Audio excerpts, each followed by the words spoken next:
Management requested an inspection because clients have been complaining of a musty odor in the waiting room, specifically in this far right-hand corner. Now, behind the couch, the supply register did not have mold on it. The boot looked clean and the air ducts looked clean. So that's not a source of the musty odor. The return ducts has an adequate filter on it. However, there is some debris within the return duct, and some areas of the return duct are not sealed, so they'll be pulling in air from the crawl space, which may send an odor from the crawl space into the air distribution system and then throughout the clinic area. So it is crucial that the air duct be cleaned and completely sealed so that any moisture from the crawl space will not affect the ductwork. In this particular area, there's a supply register, and looking into the supply register, I'm able to see that there is some mold growth beneath the cabinet area. This occurs because either presently or in the past, cool, moist air has been blown into that wall cavity area. And then in this particular room, there were no musty odor complaints. However, behind one of the chairs there is mold growth that can be seen on the wall, and again this is evidence that at one point there has been cold, moist air being emitted through the supply registers. Upstairs there's another return. There was no musty odor that I, the inspector, noticed, or any other complaints from management.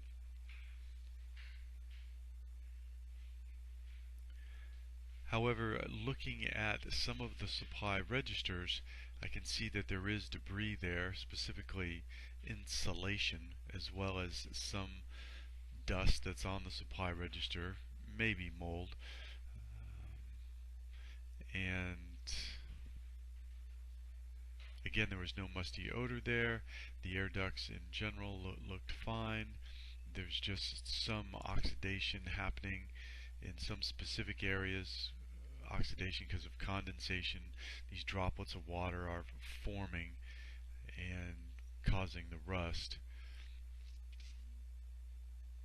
Otherwise, the bathroom looks good and the upstairs as a whole looks good, with the exception of minor debris, rusting, maybe minor suspect mold or dust on the supply registers. You can see on the back of the fin that typically is low-level mold growth.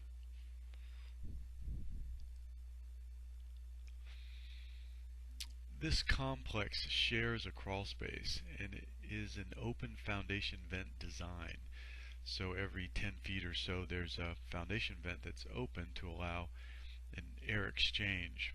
Entering into the crawl space, there is a fair amount of debris.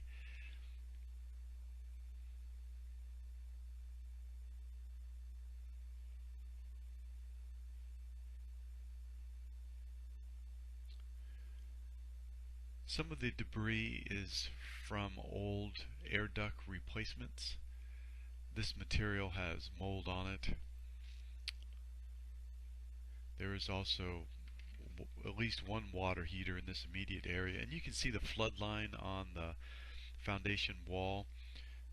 Whether it was from this water heater or rainwater intrusion is not clear. Here is an air handler for another complex. You can see it has access holes made into it that were not sealed, and the bottom has been wet. There are ducts that have some issues in regards to how they're installed. Looks like some rodents some rodents have been in here doing some damage. The air handler for the clinic that I was working on is a newer unit. It's a gas unit. Looks like it's zoned. It's in good shape. Here's the return. You can see they sealed the bottom. However, they need to seal all joints, so they're at the top and on the sides they have not been sealed. So this is actively pulling in air from the crawl space. And any holes that you have down there allow insects to move from the crawl space into the air ducts and the clinic. There is some damage caused by termites. Did not see any active termites, but this was not a termite inspection. Recommend that be looked at further. There are signs of defecation from possibly a possum or a raccoon. This shows that there's a lot of activity in this microclimate underneath the building. Having this much activity creates food source for bacteria to grow on the ground and for mold to grow on the wood surfaces.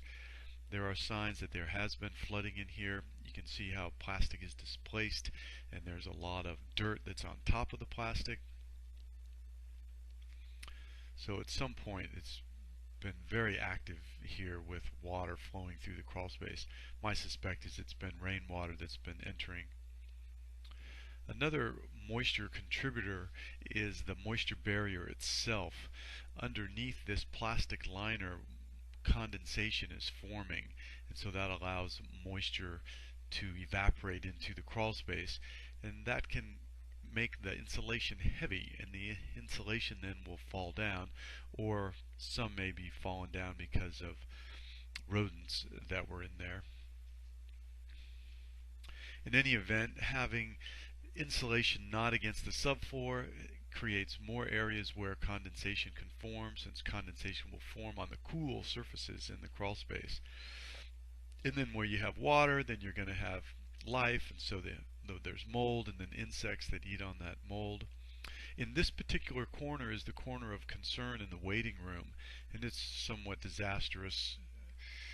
You can see how the insulation has fallen down, and then once it's on the ground, bacteria, mold, and insects will start to devour the facing that's on that insulation.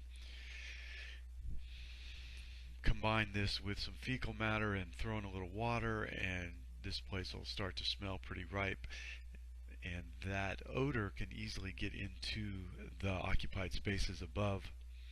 And having that moisture in the crawl space increases the moisture content of the wood, so then that allows mold to grow.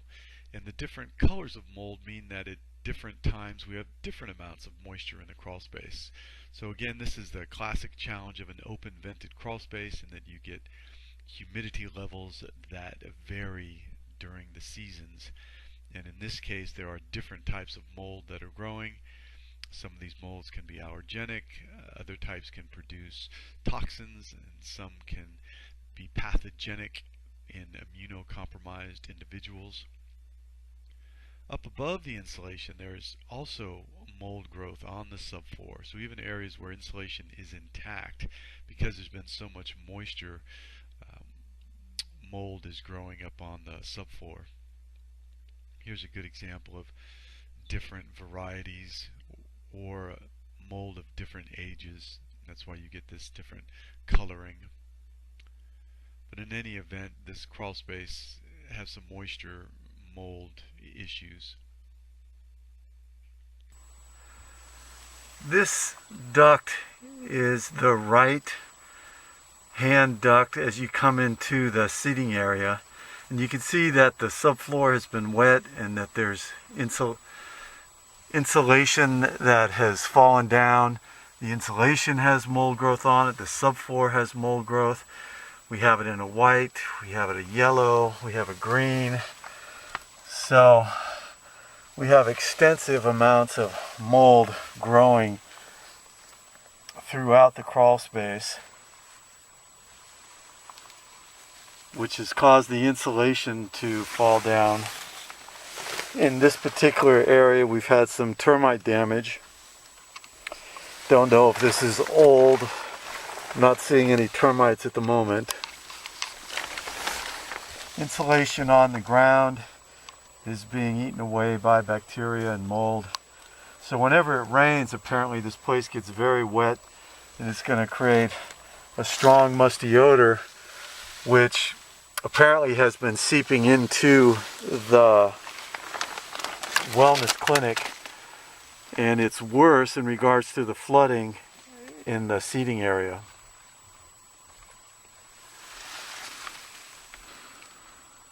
The recommendations are to clean up this crawl space so that it's no longer a place where mold grows and there isn't any moisture for supporting future mold growth. Moisture is entering this crawl space in numerous ways. This evidence suggests that water is coming in hydrostatically into the crawl space. The effervescence indicates that it's moving right through the block. Water staining up high suggests that somehow it's coming in from the front up above the band joist. Here's that area of termite damage. The other area where water collects is actually under the moisture barrier. Because plastic is being used, this causes condensation to form, and it just makes the ground wet, makes it a great place for insects, and then bacteria and mold is able to thrive on the sides. And then there are signs that water has moved through here. You can see how we have a lot of puddled areas which are dry currently, but I'm assuming that after a rain there's water that moves through here. You can see the patterns.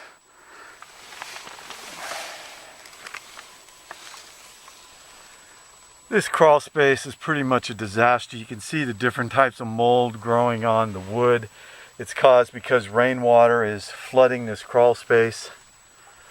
The old ducts, some have been left in here, have extensive mold growth on them. But essentially all this moisture causes mold to grow on the wood. It's actually growing on the insulation, on the plumbing. There are areas where the joists are getting so wet that they're starting to split and rot. This indicates that seasonally there's an excessive amount of moisture forming on the insulation, the wood, and the air ducts. This occurs because these surfaces become cool, and because there's so much humidity in the crawl space that numerous surfaces reaches dew point, and then the mold grows. There are a lot of areas where there's no insulation up in the floor. Insulation has fallen out either due to some type of animal such as a possum or squirrels being in here, or raccoon and knocking the insulation down, or just too much moisture and actually pulling it down. But all of this is a problem because it fosters mold growth in bacteria, which produces a foul odor.